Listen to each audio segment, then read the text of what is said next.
Alrighty, folks, welcome along to another episode of the Made to Create podcast. You're joining us on episode number 8 of season number 6. And on this week's episode, we are doing something just a wee bit different. Usually, week to week, we kind of focus in on bands, but this week we're going to look at some other aspects of our culture. And I am absolutely delighted to be joined by Georgina Kee from the Sollus Highland Dancers. And I'm just going to bring Georgina in now, and we're going to have a wee bit of conversation about what that means to her, and how that the impact that it has on her life and the young people and other adults and stuff that she's working with in that whole phase. So let's just bring her in now and see how we get on here. Georgina, absolutely brilliant to have you on the podcast. Thanks very much for taking part. Thanks for having me. Good to see you, Glenn. Yeah, no, good to see you again. Because obviously we've crossed paths a couple of times in terms of a few events, and obviously knew your dad reasonably well and stuff, and great to be able to feature another aspect of our particular culture on the podcast, because it was interesting too. Because the other day I was putting up some episodes, and somebody had mentioned, says, "Is all you do flute bands?" And I was like, going, well. we have had. I was thinking we have had the odd accordion player on, much to my chagrin, and we've had a couple of other things on. So this is kind of going to hopefully be up somebody's street here in terms of highlighting another aspect of the culture. But Georgina, it'd be a good place maybe to start for is tell us a wee bit about who you are, what it is that you do there. Well, I am Georgina Kee and I am from Brady, which is in the northwest. So I'm from just outside Londonderry, really. And I'm a Highland dance teacher. I'm the lead Highland dance teacher for Sollus Highland Dancers. So yeah, something different from flip bands this evening for you. But we get involved in a lot of cultural projects. My work kind of has lots of different aspects to it. So mainly I'm a dance teacher, but I also train dance teachers. I organise events and competitions for Highland dancers, and I teach within schools and community groups. So a lot of crossover work as well, because we're part of the Northwest Cultural Partnership. So we work alongside the Londonderry Bands Forum, as well as Bob Hart Memorial Trust and other cultural PUL sort of groups that are based in and around Londonderry. So a little bit of everything, but focusing mainly on Highland dance. Brilliant, that's great, and it's one of those aspects of PL culture that it doesn't always get it as way to a coverage in terms of the other sort of more loud, more the larger set of numbers of people attached to things and stuff, but it's still an integral part of the heritage that we have. I was wondering when did culture and heritage, is not specifically the dancing thing, because we'll get into that as we go along. But when did the whole idea of culture and heritage, really, become important to you? When did you become kind of aware of that being something that was important? I think always. I think like many people, we're kind of born into this culture and we're born into family traditions that are established way before we're here. So, I mean, as long as I can remember, my family have always been involved in pipe bands and in loyal orders, really. Like my earliest memories, and like my granda passed away a couple of years ago, all my earliest family members were me and my granda, and going to 12ths and going to band practice and stuff. And we do have a very strong Scottish link. So like my mum's a Campbell and my dad's a Key, and that's McKay. So the Scottish links aren't that far back. My granny recently took like an ancestry test. She's like 96% Scottish by her DNA. Okay. So we grew up within the loyal orders, the pipe bands, and my granny Campbell, she makes costumes. So she worked in factories in Londonderry. So she was quite a good, talented seamstress. So she started off sort of knitting, the old flip band jumpers where they all wore the knitted jumpers. And she made all the girls' brigade jumpers and the boys' brigade jumpers. And she basically made clothes for people in the community. But then the pipe bands were paying an absolute fortune. So she dismantled a kilt and decided to teach herself to make a kilt. And in my opinion, my granny's one of the best kilt makers about, because you can't buy kilts the way she makes them. She sews them all by hand and everything.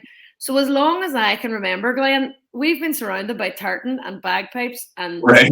parades, and it's very much in the blood, and we were just born into it. It was just a natural kind of thing. It's all I ever knew. Right, okay. It's interesting you mentioned the bagpipes, because obviously the bagpipes get some raking from me as well, so people that know me, my nickname for them is the agony bags, so it's They kind of get a hard time from me too. Like we have a bit of a love-hate. Like I loved, like my granda taught me to play the bagpipes. right. It was a very much a family thing that we did.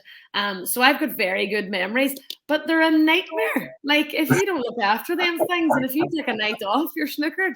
And like these things that they sound amazingly good or they sound amazingly bad. So I have kind of got a love-hate relationship for them as well. Highland Dancing definitely took over.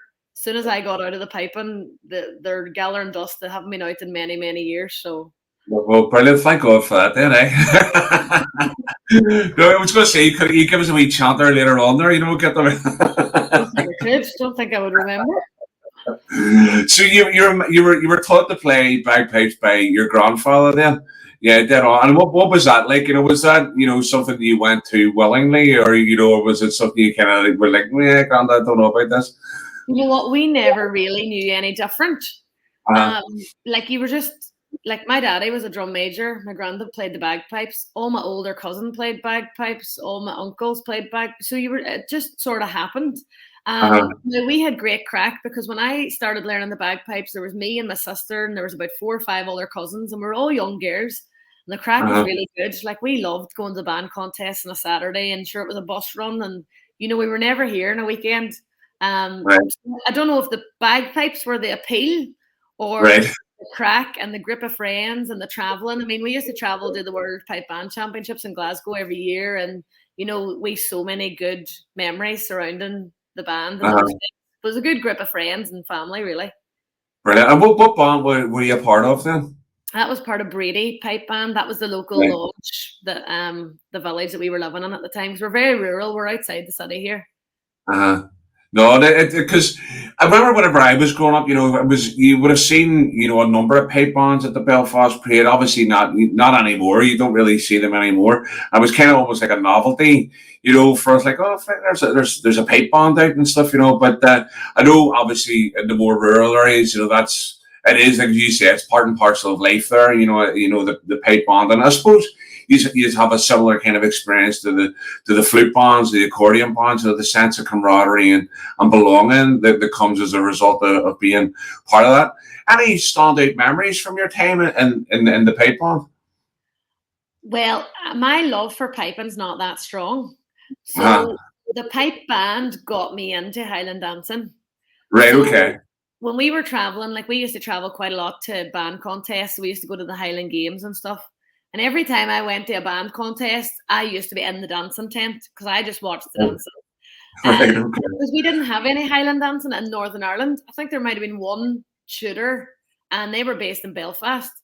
I mean, the only dance teachers that lived anywhere near me were Irish dance teachers. And there was no chance that my mother and father was driving me into the city side to go and learn the Irish dance. It just was not. They barely went to the city side to shop, never mind take media dance class. So like Highland dancing for me, we loved like we were so familiar with tartan and kilts and bagpipes. But this, as young girls, there was about 5 or 6 of us in the band. We just loved that this dancing was like connected to like our sort of family history and heritage. We didn't really think of it that when we were wee. But looking back, we were watching this style of dance that we absolutely loved. We wanted to dance as young girls, but we felt like a connection to it. Right, okay. So generally, when I was at the band contests, I was watching the dancing. I didn't really spend much time. All good. And I was, because the other question that was in my mind is when we were talking there was what was it that actually drew you to the dancing initially? Because I know you were saying that you developed this whole sense of a connection to it, but was there something else apart from the lack of love for the pipes? Was there anything else that kind of drew you to that, sense, let's go watch the dancers instead? Maybe it's because we wanted to dance, but we hadn't any access to it ourselves. Like my youngest memories were watching the dancing at the band contest, and then the other one was the Edinburgh Tattoo used to always be televised on the night of Black Saturday. So we used to Right. go to the Black Saturday parade and then come home, and we would have stayed with my granny and granda, mum and dad, maybe went out or whatever, and we used to sit and watch the Edinburgh Tattoo. So we were sitting watching the TV, me and 3 or 4 cousins and my sister, and there was like maybe 100 Highland dancers. And we were just hooked on it. We just loved it. We just kept saying, we want to do this, we want to do this. But there was just no teachers here. So maybe the fact that we couldn't actually do it, we had no access to it, we really wanted to do it, you know. Brilliant. And where did that change then for you? Obviously, I mean, I had planned to maybe talk about this kind of stuff a wee bit later on and stuff, but where did that change for you in regards to getting access, and how did you transfer this idea of, I really want to try this, to actually doing it? Yeah, so it was really totally coincidental. So my parents were basically sick listening to me, and Right. they had been nagging for years. My dad does a bit of community work and stuff, and just through the lodge and things. And it was totally coincidental at one of the parades in the city. I think it might have been like a Burn in Lundy parade or something. Right. He was in the Memorial Hall, and he got chatting to this guy who was a Scottish soldier based Right. in the town. Now, Scottish soldiers have to Highland dance as part of their military fitness training. And Okay. this came up in conversation. And my daddy was like, hang on, what? You can Highland dance and you live in this city? You're based here. He's like, we need you. Like, we've been trying, like, we've been listening to these. So, and that was just how it started, totally coincidental. So this guy was called Ian, and he says, sure, I'll come out and show them a few steps or whatever. So there was about 10 of us, just girls in the band and friends, and the tutor, Ian, the soldier, he came out to the Orange Hall in Brady, which was literally an old tin hut, but it had a really sprung floor, like an amazing floor. And he came out and he taught us the basics. My granny made the first 4 Highland dance costumes, and we just kind of got the bug. It was about 6 weeks, and Ian was deployed away to stationed away somewhere else. So we had just started dancing, and our tutor had gone basically. So again, we piped up. We done a bit of girling. Well, we're not stopping dancing now. You have to find us a teacher. So the worldwide Highland Dance Board's based in Edinburgh. And my daddy gave them a call and was like, is there any tutors? Blah, blah, blah. So through conversations, we got in contact with a girl called Misha. She's from Fife. And her parents were away working in Germany, and she was in between deciding what she was doing with university and all this. And she was like, I'll come across and I'll start a group and we'll teach you. So Misha flew across every weekend for 9 years. Wow. So she totally committed to Sollus. She was just amazing. So she every weekend she used to fly in on a Friday night to the international, and we went up, picked her up. She taught the Friday night all day the Saturday and flew home on the Sunday. Wow, that's crazy. I know. We were so lucky to just get the right person. She totally dedicated so much time. So then Misha really built the group, taught us to dance. And as time went on, Misha then put me through my teaching exams. And then she took me forward and back to auditions and competitions and stuff, and just totally built the group. She was just, we're so lucky to find her. Well, and what's Misha's involvement with you today? Then I know obviously we'll talk a bit more about Sollus as we go along, but obviously that's pretty interesting, because I think for me it's almost like, it seems like it was written in the stars almost. You've just come across this right person who ends up, impacting your life, and and pouring, a whole host of herself into you and a group of people that she's left a lasting legacy with you. So I mean that's amazing to hear. She was amazing. She was a total asset. I always say I live in my wee sparkly Highland dancing bubble. And it was like totally written in the stars. It was. So Misha then, she went on and done a degree, and she got married and had kids. So she was like, I'm leaving this dance school to you type of thing. You're teaching, you're away you go type of thing. But in Highland dancing, once you qualify as a teacher, there's like 5 more exams as teaching standards, and then there's a judging exam, and then there's an examiners. So Misha never really got away. I keep my claws. She's tortured all the time. But like in Highland dance in Northern Ireland's pretty new. We need our connections in Scotland to feed back the information and the rules, and there's technique things being developed all the time. So she comes forward and back. She actually examined some of my kids recently there. She helps me with my study. She's in contact all the time, but literally she became a part of the family. Like, she was living in our house with us every weekend. Wow. So if she's flying here, she visits us, and if we're flying there, we visit her. She really is like just like an extended family member. Man, it's crazy how that happens, isn't it? Because I mean, one of the things we talk a lot about with the bonds as well is that you make friends for life. When you're a part of the bond, and it seems like it's that transfers into the other aspects of the culture as well. Because that even the idea of someone spending 9 years of every weekend coming over and dedicating time and effort to people is amazing. But it seems like you not just found an instructor, but you found a friend for life there. Oh, she is like my mummy would literally treat her as like another daughter. Like, right, okay. Like, she's so close. Like, she's in contact all the time, and like we do visit all the time, and she's just part of the family. So what was it about how she worked with you that kind of helped the group become successful then? Because obviously she's an integral part, but obviously without people turning up for classes or turning up for what she was teaching and stuff, she's just a person visiting from Scotland, But what was it about what she did that really kept you involved and helped you progress? Misha is a cutthroat teacher. Like, there is take no prisoners. So I always say, like, Highland dance is a really difficult thing to learn. Like, you're not gonna turn up and be able to dance in like 3 weeks. Like, it's it's quite a difficult, especially for wee toots. Like, we were older learning to dance. Like, I was about 12. That's quite old to start learning to dance.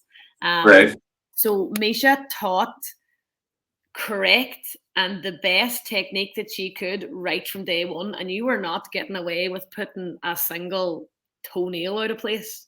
Like, right, okay. He was really strict. But as I said, there was no other dancing in the area. Like, there was no ballet classes or tap classes, or there was nothing. So there really was kind of a gap in the market for young girls who wanted to dance as such. Right. So she very quickly got us dancing and got us costumed and dressed and competing and doing shows. So, I mean, I started dancing when I was 12. I sat my teaching exam when I was like just turning 16. I auditioned for the first Edinburgh Tattoo when I was 15. So, in a very short space of time, there was dancers competing, winning trophies in the newspaper, traveling at all the wee community events. Like, she turned out dancers really quick. Right, okay. And how does that panic? Because I know you were saying there that it's not easy to pick up, and if you're, in terms of the moves and stuff. And I suppose from an outsider and uneducated, point of view, you would kind of be saying, well, listen, when you have a wee look at it, well, you know what I'm about to say. Like, it doesn't look. That's your next episode. You're going to do a dance class. You can't say that and may not make you dance. It is like, it's a difficult thing to learn. So, like, I have a dance degree, so my degree is in contemporary dance. So I've had to study ballet, tap, jazz, modern. I've done all that stuff. Like, I've got silly teaching qualifications for all these styles of dance, and I only use Highland. It's really disciplined. It's very, very precise. There's no like freedom to mix things up.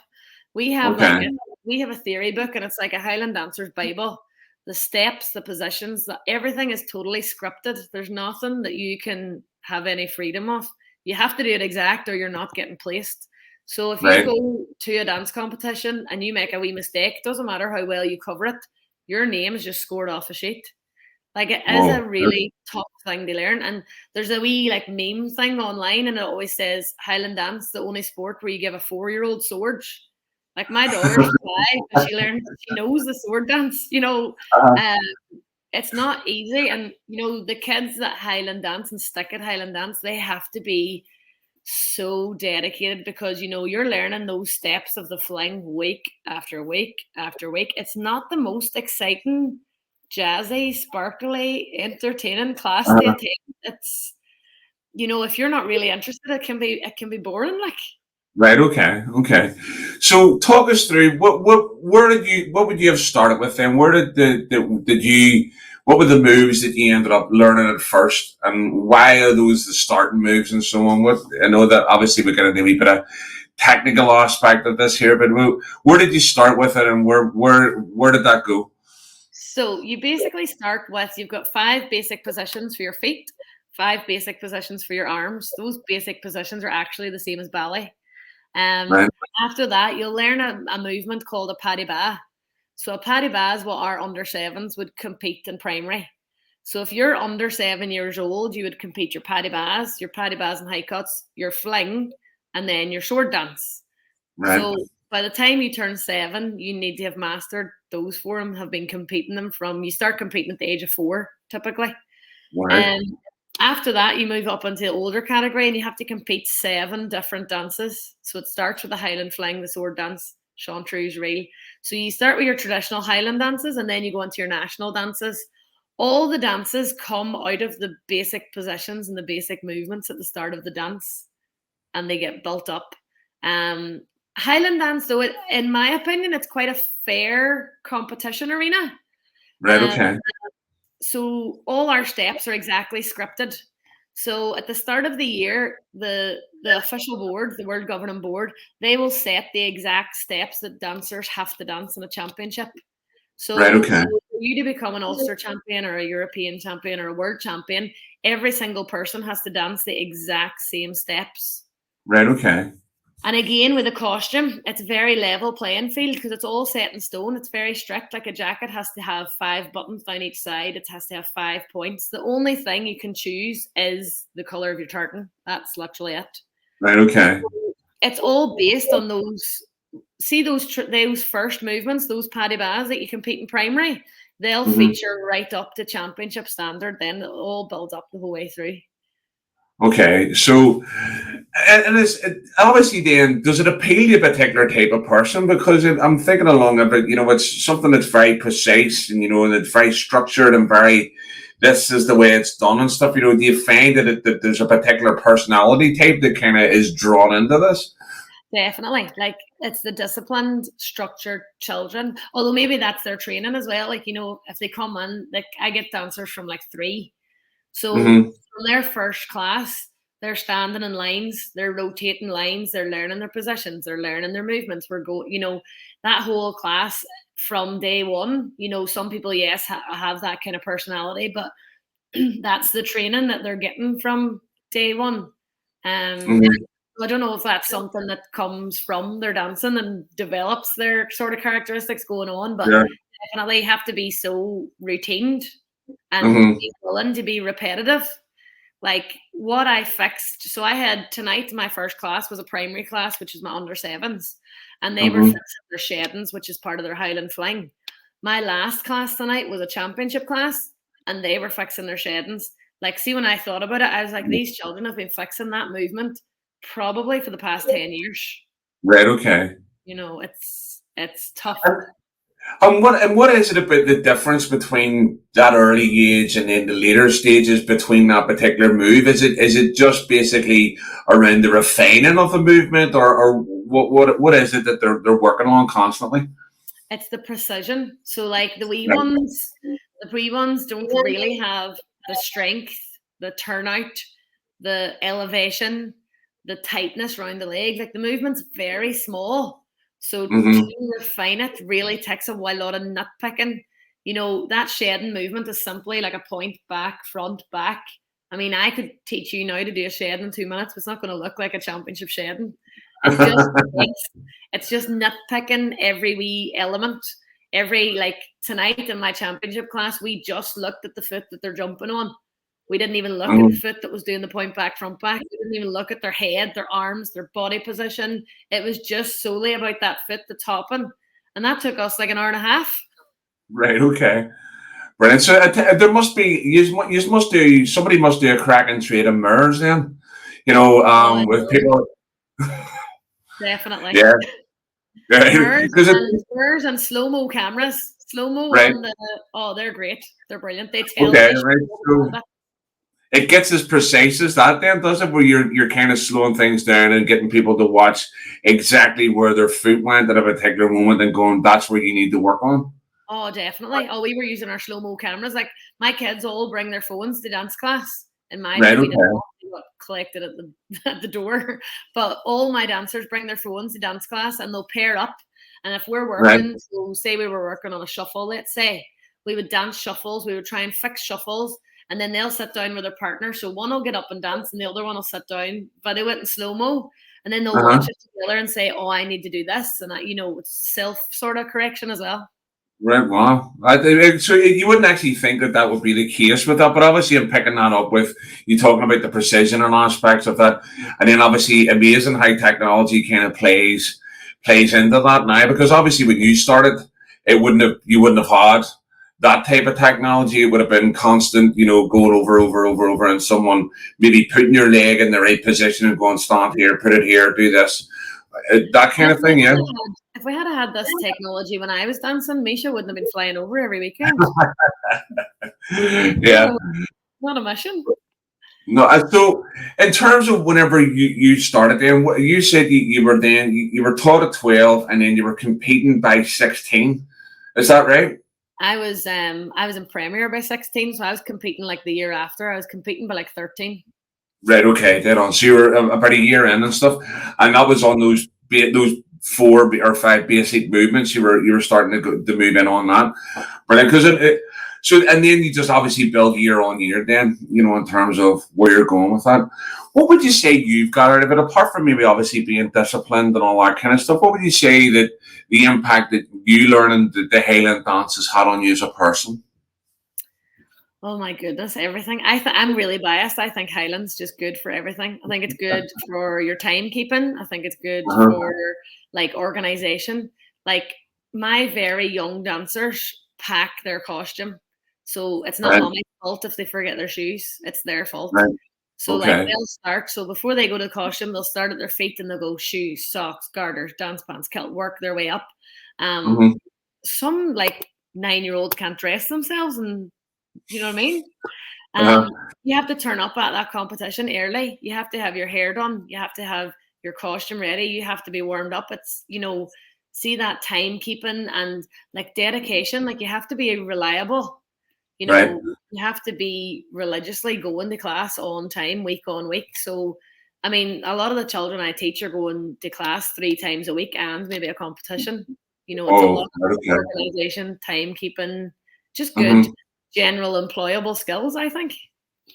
Yeah, no, it's and I suppose that maybe to some degree there's an element of crossover between that and the bonds and stuff, about commitment, dedication, and learning the craft, I suppose, and being able to, it's life skills, isn't it? We're Oh, passing on skills that are useful for life and beyond. So, when did this start to become a real like community, sort of impact program in terms of obviously because you've progressed from what you started at in those early days to where you are now with there's the Sollus Centre and stuff that you have, and there's obviously you have a fair amount of people who are involved with you now. But how did that all develop in terms of give us a sweep in history then in terms of how that's developed from whenever you guys started to what you have today? I will agree quite quick. It started as a small class, maybe 10 max, sort of weekly. And as soon as dancers got out and about in the public, more people in the close knit area wanted to dance. When I finished my GCSEs, I hadn't a clue what I was doing with my life. All I knew that I was Mhm. teaching dance. So I went and studied a dance diploma, and then I went to study a dance degree. Right. Alongside both those courses, I started teaching various other places who wanted dance classes set up. So I was teaching in the Sollus Centre in Brady, but especially other lodges and other Orange halls also wanted a class. Right. So Okay. every week I was teaching a class in Drumquin, just outside Castledurg. Donegal Town, there's a wee Orange Hall just outside Donegal Town called Moyne. We Right. started a class there. There was classes just popping up everywhere. Right. Okay. I ended up teaching like 6 nights a week alongside my Whoa. degree. And then on top of that, then fast forward and on, I was trying to milk this as a full-time career as long as I could before I was deciding what I was going to do for a real job. uh, and we set up an education project. So a Highland dance teacher, a bagpipe tutor, and recently joined now a B flat flute tutor. We applied to the Education Authority for Mhm. London. So we then took our tuition in and around all the local primary schools, basically Wow. everywhere between like Londonderry and Strabane. Okay. And all those primary schools then fed dance schools around. So then all of a sudden, Drumahoe School got it during the day. Now there's a Drumahoe Highland Dance Group. Okay. Listig was very big. Now there's an Irish Street Dance Group. So we fast forward again. Now have 11 teachers. Two Right. of us are full time. So myself and Emily, we both teach full time schools during the day and then evening classes. Some of the other girls are still studying and teaching the evenings, and one of the girls is a teacher. Two of the girls are teachers, and one's a dentist. So they do their real job and then they do their dancing Right. job. Okay. So like Sollus Weekly now have about outside of school about 1,000 dancers, just Sollus. Wow. But now that's spread throughout the West because two Uh-huh. of my tutors are based Cookstown, Tobermore. Then we've got Drumahoe, Lamavady, right down to Castledurg. So we're quite geographically spread throughout the West as well. Uh-huh. Okay, but that's a considerable amount of people, though. I mean, 1,000 people being involved in dance in that area, and a specific type of dance is quite, that's quite the feat. Like, It grows all the time. Like we've actually got a waiting list of schools on our education project because we just uh-huh. can't fit them all in. But the schools project's been a huge help. It's really, really fed the community classes. And then Yeah. it's the same impact as we had when we started dancing. When people see our dancers sitting exams, our dancers do theory exams as well, not just the Uh-huh. practical exams. And their grades 6, 7, and 8 gets them UCAS points. Right. Okay. When people hear that, and I think parents like that structure for children. I also Yeah. think parents really like the traditionalness of it for their Okay. children. Uh-huh. I mean, you can send your daughter to disco dancing and she can wear a leotard and sparkles. You can send her to Irish dancing and she's going to wear a wig and tan. Or you Uh-huh. can send her to Highland dancing, which is very regal and very classy. And, Uh-huh. in my opinion, we're not even allowed a bow in our hair. We're not allowed to Right. see a hair bubble. You're only allowed natural makeup. If you wear too much Okay. makeup, you get marked down. And I think that's very appealing to parents in Right. this Okay. day and age. That structure and that classiness and discipline. I think people and schools and teachers and parents, I think they want that for their children. Yeah. Yeah. So it kind of aligns with parental value base. I think it does. I think, even like as I say, our costume. I mean, your kilt's to your knee and your socks are to your Mhm. knee. Sure. There's a lot of things that kids could be doing now that is very modern and trendy, but maybe not what parents would love them doing. But Highland, the Yeah. parents don't seem to be behind the kids. The parents are just as involved as the children, in fact. No, that's cool to hear because I think that some of the aspects of our culture get a bad rap and stuff, and in terms of parents maybe not wanting, I think of some of the aspects where bands may practice and stuff, and maybe in a bar or something, and and parents maybe not wanting their kids to do that, and it's great that there's an aspect of the culture that parents are really aligning with and going, listen, I really want my kids to be involved with this. This really is in line with what I want for them and stuff, and did you in the early days of the schools-based stuff, obviously, with the education board, you were obviously successful in terms of, applying for getting into schools. Did you find that there was an initial kind of, was there any apprehension about what you guys were doing, or were you pretty much widely accepted and work away?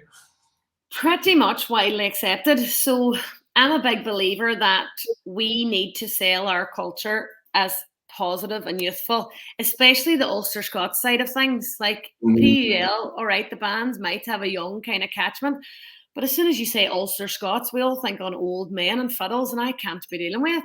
So I was always like, no, this is young, this is positive. And when we went to the schools, I was like, this is professional. This Mhm. is, you Yes. should want this for your children. So, like, when I danced, like, we used to dance at the Maiden City Festival in the city walls. And, like, we were taught you hide your costume, you go in, you get into your costume, you dance, and you leave straight away and you hide your costume Uh-huh. again. If you want to go down the town to McDonald's, don't dare let your kilt be seen and fall aside. Well, Uh-huh. when I became a dance teacher, I was like, that's the first thing I'm getting rid of. Like, that's not Right. happening. Okay. As my children will never hide their costume. And I got asked to dance places, and my parents were like, oh, can you take our kids there? And I was like, damn right, I can take our kids there, because you know what our kids are? They're talented young people. You can Uh-huh. call them PUL, you can call them whatever you like, but they're good dancers and they can dance. So I kind of had Yeah. this attitude that I'll take it anywhere. I mean, Mhm. we got asked to dance in the Halloween parade in Derry. Now, I had Right. never seen the Halloween parade. It's like one of the biggest things, like one of the biggest events in Northern Ireland, apparently. And I had never been over the town to see it, and I live here. And Uh-huh. I got asked, would you put a group of Highland dancers into the Halloween parade? And I said yes. And our parents freaked out. Right. And I was Okay. like, some of them were saying, I don't think our children should be over the town, and it's too busy, and they're going to know what we are. And I says, well, they're going to know what we are because we're good dancers, and we're going to go and show them what we are. Yeah. That that was one thing that I was really, really passionate about when I started taking over the school. No way was I going to spend my career going to dance in wee orange halls for the same people all the time. That for Mhm. me wasn't progressing the culture at all. Uh-huh. That wasn't giving our young people any justice. Sure. So Yeah, no, I get that because, and I think that's great. It really correlates with a lot of stuff that that my own thoughts around the band scene and stuff. I'm not that you can hate 40, 50,000 people, walking the streets and stuff. But I mean, in regards to shying away from talking up what you do, and I think one of the things that you've highlighted there is first and foremost we're dancers. We dance, and that's no big problem for anybody. And that's what I always say about the bands is we're musicians. There's nothing wrong with being a musician, and that shouldn't cause anybody any level of consternation. And if it does, then maybe the issues with the person who's looking in on us rather than the other way around and stuff. And I think it's great that we're you know because it's almost at times we've felt that even from an Ulster Scots point of view or even a PEL point of view, you have to apologise for what it is that you do. It's like almost you're like apologising for your existence. And, we've kind of get graded at times of being subservient to what is supposed to be, a superior culture. And I didn't really want to get political here, but, but that's sometimes how it's put across. And it's sometimes how I was made to feel was that, culture. What do you know about culture? And you kind of shied away from it and stuff. Whereas now it's like going, absolutely not. This is culture, and what we do is cultural, and I suppose that's you're feeling the same thing. definitely. And it's probably kept us back for too long. Like maybe we Mm, would be a lot further progressed if we had this attitude 20 years ago. yeah. I got my eyes open because I joined the Edinburgh Tattoo team, and we every year danced at the Edinburgh Tattoo, but we also danced at an international tattoo. So Okay. like we went to Germany and Holland and Switzerland, and the whole time when we went to all these countries, all I seen was like amazing culture, like Hmm. that people were so proud of. And I remember going to this drum group, and they were backstage and they were drumming and they were so talented and they were throwing sticks, and it was just amazing. And then I was like, we've got this at home, but like Mm, nobody's invited to see it. I was like, we just play yeah. for ourselves. And that really annoyed me. Like I just think that especially like our big parades and our bands and our dance championships, they should be marketed to the whole world. Like Mm, Misha's husband, so Misha, who was my teacher, her husband's from the Orkney Islands. And I took him to the Burning Lundy and he was amazed. Like he right. just had a ball, but we don't market it to tourists. Yeah. I don't know why Exactly. not.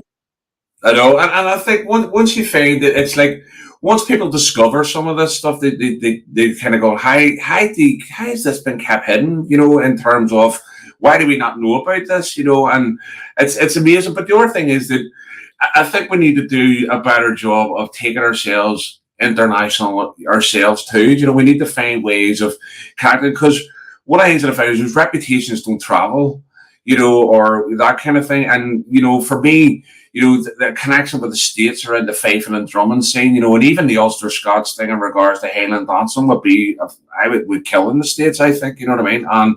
But right across the rest of Europe, you mentioned the Swiss there, you're obviously potentially talking about top secret drum corps there, and also the fact that they have this thing called Fosnac, which is this massive musical festival, the fifes and drums, essentially there's flute bands walking the streets, and Basel and stuff, and it's amazing what we do will travel and connect with other people and would widen the horizons of the community as a whole. I think we just need to market ourselves maybe. I think Yeah. we've always played music and dance for ourselves in our own communities. Mm-hmm. But I just see it as a and I don't want to get political either, but I always think our politicians don't sell Northern Ireland. Whereas I think it's a very, very sellable product as such. Yeah, and I think you're right. I mean, I think the benefits of this place, in terms of what it brings, and you get the odd wee snippet here and there, but I think there's a lot of major positive things. When people engage with the parades or engage with other aspects of the culture, that they realize just how rich it actually is. And even when I remember talking with a guy about it, and he says like, whatever cruise ships comes in. It's usually there's a Cayley bomb taken down or whatever else, and that's the height of the northern culture in Northern Ireland. They say, well, why aren't we, engaging with those around? Let's have a group of Highland dancers, welcome a tour group off the thing, and having all those other aspects, that are potentially open, but yet no one seems to want to gravitate towards us for is sometimes beyond me, and I think you're right. There's a wider responsibility on us as a community to get that marketing thing right and put some time and effort into some really top class promotional material and get it out there. Definitely, it's something that I feel very passionately about, and I try to sell Sollus as best I can. Mm-hmm. And lockdown was great. We got to talk. I was invited to speak on international Highland dance conferences in Australia, and we were able to do workshops even just last week with a tutor in Canada. We've tried to make those links across the world. I took 30 dancers, I think, to dance in the New York Tartan Parade a few years ago. We go to the International Gathering in Paris, Highland Dancers. So we try and do international trips as much as we can and showcase our school as much as we can and exchange with other dance schools and other teachers. And it is a small world at the end of the day. There's no reason why we can't really. Yeah. One of the things that you'd mentioned there, Georgina, was that you've obviously taken part in Edinburgh, the tattoo. You auditioned. Yeah, I think you said you auditioned really reasonably young for that. And what was the auditioning process like that? And what was it like when you obviously took to the floor on the tattoo? What was it like your first time doing the Edinburgh Tattoo? The Edinburgh Tattoo was the best experience of my life, and I'll always say that. I auditioned. So Misha had danced at the tattoo. You had to be 16 to be a member of the team. So I was 15 in the May, and we went to the audition saying, but I'll be 16 in August. So I was kind of worming my way in. So I went to the audition, not really expecting to get in, because the way the Edinburgh Tattoo worked was they have a Scottish team, and then they have an international team who join them. So for me to be a part of it, I had to join the Scottish team. Right. So I auditioned, I got into their first international team as well as their first home team. It's the most amazing show ever. Like the whole city in August, Edinburgh is like my favorite place in the world. Like I'll always feel like it's home. So I auditioned in the February, and we had to go over once a month for a rehearsal. And then I went over the 1st of August, and I just stayed for the whole month. And it was just unreal. Like you were dancing, there was 9,000 people a night. And it's not ideal. Like, it's tarmac. It's on like an 8-foot drop of slope. So you start up here and you end up down here. Like, it's stuff that's really difficult about it. I mean, we danced in the rain. The lightning was hitting off the ground in front of us. And you had 100 dancers with smelly soaking dance shoes that they had to wear for a month. It's not glamorous, but it's just really amazing. We danced every night. As I say, 9,000 people, live music, like some of the best musicians. Oh, I was just living the dream. And then you went out all night to all the shows in the Edinburgh Festival. There's comedians all hours of the night. And we had a competitive event at the weekend and stuff. I done it for 5 years. I was just loving life. Just loved it. All right, because I was about to say, how many did you do then? So obviously you were part of 5 particular shows then, yeah? 5 years I done it. We were lucky enough as well. So I kind of got on really well with the choreographer and the team, and I sort of fitted in. And 1 year they were doing a Commonwealth team. So they had the Scottish team, but they also had Australia, Canada, and all the teams. And they asked me, would we have potentially a team from Northern Ireland? So in 2011, we had the first ever dance troupe from here to perform at the Edinburgh Tattoo as well. Wow. So I didn't perform, I just trained them up and took them. So just the most amazing experience ever. Crazy. Did you think that the way back in the day, whenever you kind of had been knocking about in the pipe band competitions, whatever else, that those wee visits to the tent would lead you to the Edinburgh Tattoo? No, because I thought I was too old. Like, I started dancing at 12. That's too old. Most people start dancing at 3. So I kind of thought I had missed all those opportunities. I hoped I hadn't, obviously. But I always thought that I didn't have enough experience and I didn't learn young enough. Yeah, there's got to be some real sense of achievement there as well. You got to be proud of yourself to some degree, in terms of, because but seriously, not everybody gets that opportunity. In terms of, we obviously in the scheme of the amount of people who do dancing and stuff, there's an elite level of people who are involved in those type of shows and stuff, and there you are, and you'd say, this wee girl from Katie or whatever, in terms of who's now has been a part of the Edinburgh Tattoo.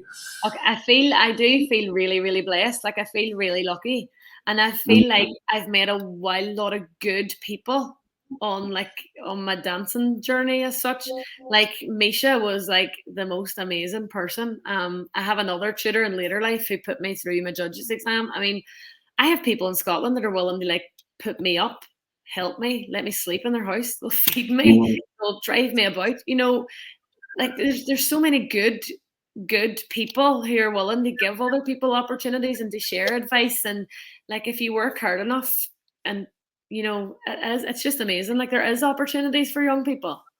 Yeah, no, definitely. Well, how's that panning out in terms of Sollus as a whole? I mean, I'm suspecting you've had some level of success around in competitions and either here and beyond. Yes, well, I think Northern Ireland are kind of behind a wee bit still on, we have champion standard dancers now. We don't have world champions, but we're getting better all the time. We're really, really trying to push this as hard as we can. We hosted the European Championships there in January. It was the first championship post-COVID. And for the first time ever, Northern Ireland had 4 dancers in the top 6. Wow. That has never happened. That's a huge step. Usually our championship dancers in the past, they haven't really placed at that European level. Okay. Up until now, Highland Dancing is all about building Highland Dancing and numbers and getting it up and running. Whereas now it's becoming competitive. We're known as, there they are kind of thing, where people in the competitive scene are kind of know who Sollus are. A few years back, we competed in the European Choreography Championships, and nobody knew us. Nobody knew us at that point, and we won. And that was not a good reaction. That was not that was a bit of a sore spot. So from then on, I think we were always the little token, they're just new, they've just started. Right. Okay. But in terms of we've now got dancers placing at championships. We've now got 2 judges in the country, which is a really big accolade and really difficult exam to get through. So we're getting there. Brilliant, and obviously Sollus has played a major part in doing that, you know. So happy days. And where does that lead you to in terms of the future? Then what's the plans? And obviously you've got a solid foundation. You've got, obviously, for me it seems like you've got a constant stream of recruitment going on a regular basis with the work that you're doing in the schools, etc.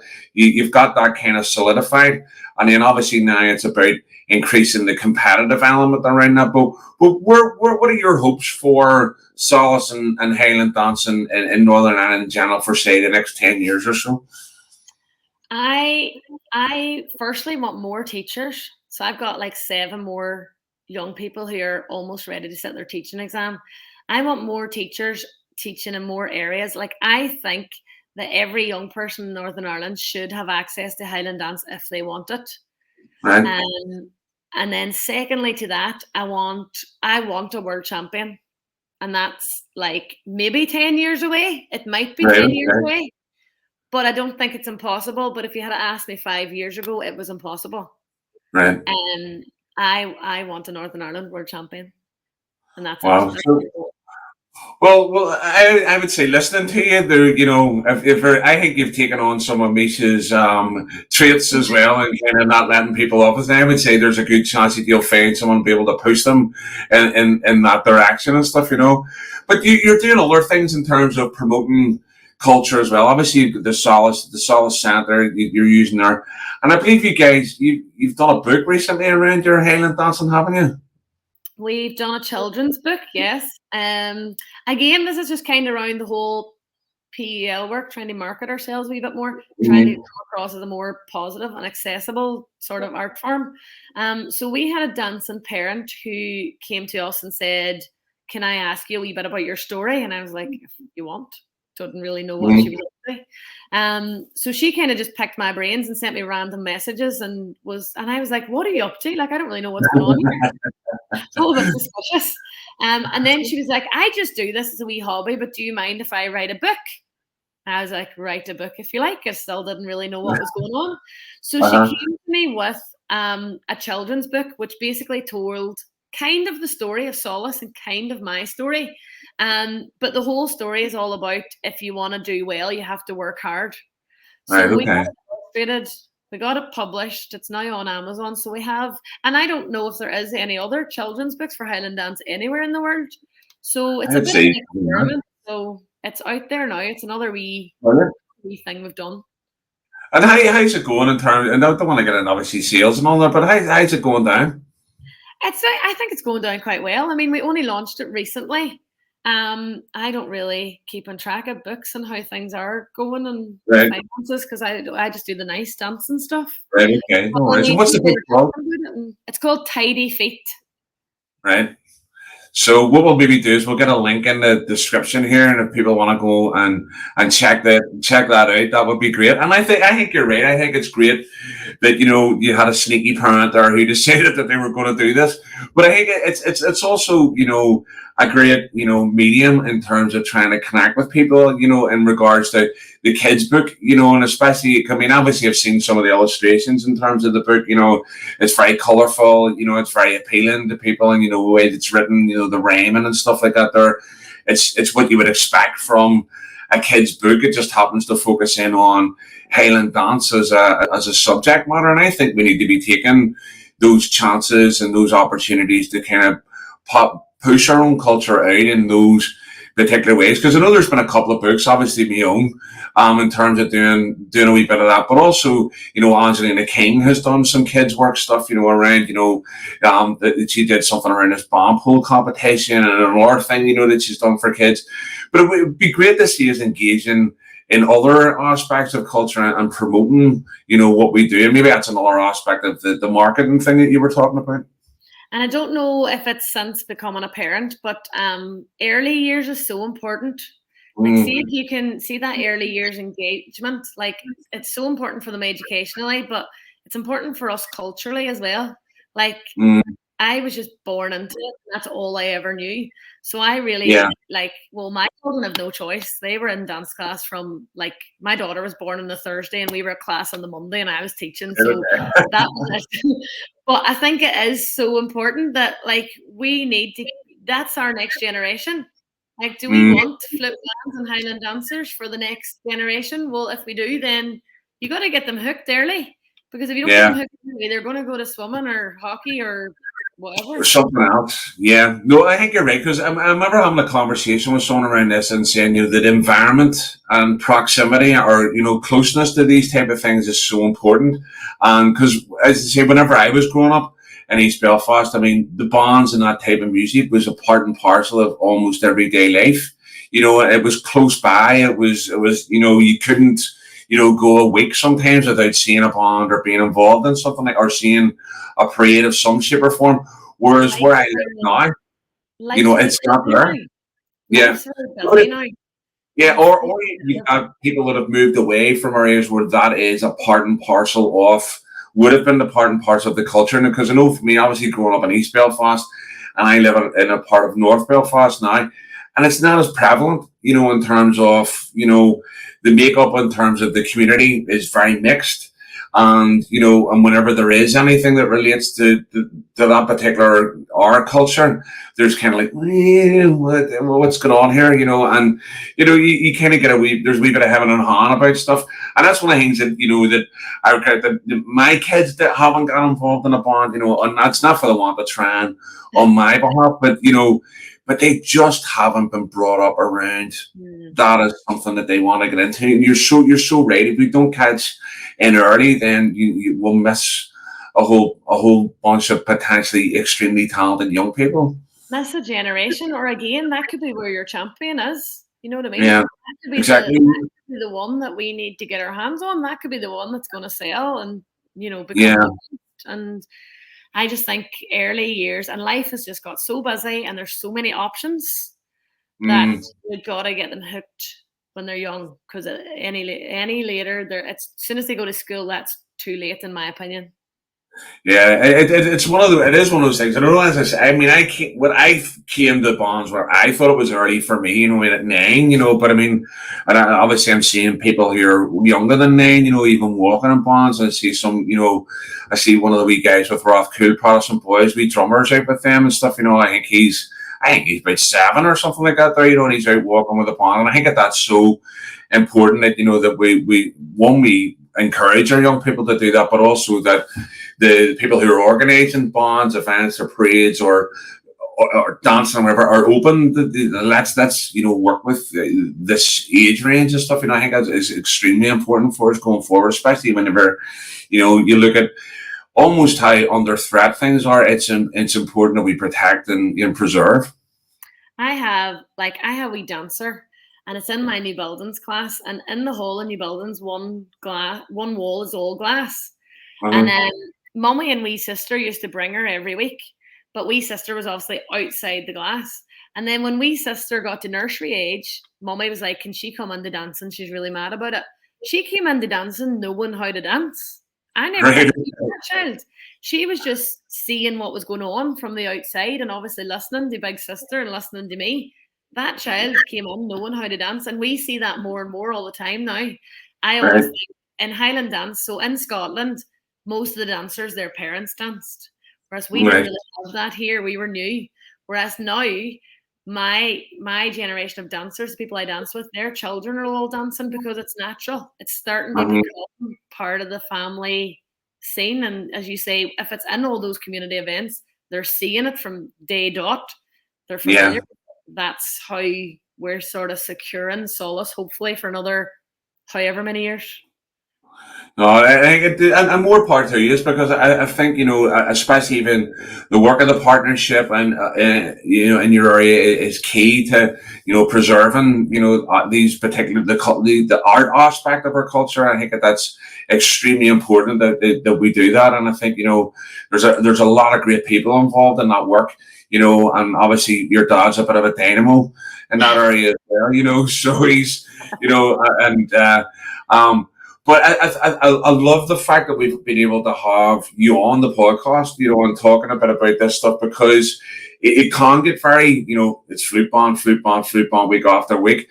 But it's nice to be able to branch out and have something, like kind of completely different. So you have an open platform here. Not that it sounds like you need the plug your school or whatever else, but I mean, by all means, you never know who you might reach or who you might inspire by, giving a shout out or getting how people can get involved. And if there's areas in Belfast that this is being done, and I don't know where it is, because obviously Belfast is the centre of the world.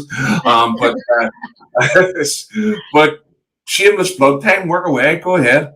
Well, thank you for having me. And it's amazing. It's nice to have the flip bands include us, because again, we all work in our wee bubbles. You don't know what's going on outside your own bubble. So it's lovely to have you all.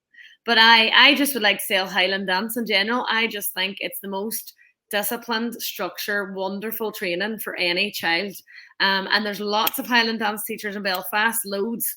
So there's a brilliant online. It's on the Royal Scottish Official Board of Highland Dancing. You type in your postcode and it takes you to your closest dance class. So that's not a Sollus plug.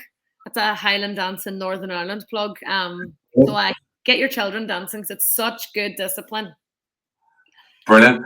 Listen, Georgina, I just want to say thanks very much for taking the time, because I know you come on here pretty much quickly as soon as you come in from doing class and stuff as well. And if you're anything like me, family life and all, sometimes I love you. Obviously, you've got your kids dancing with, but sometimes family life is in the back seat there while we're doing all our things, But I really appreciate you taking the time out to come on the podcast, share a bit of your story, share the passion that's obviously evident in how you talk about this, in regards to how you feel about the aspect of Highland dancing, and why you think it's important that we get people involved in it. So I really appreciate you taking the time out. Thank you. Thank you for having me. Thanks, Glenn. All right.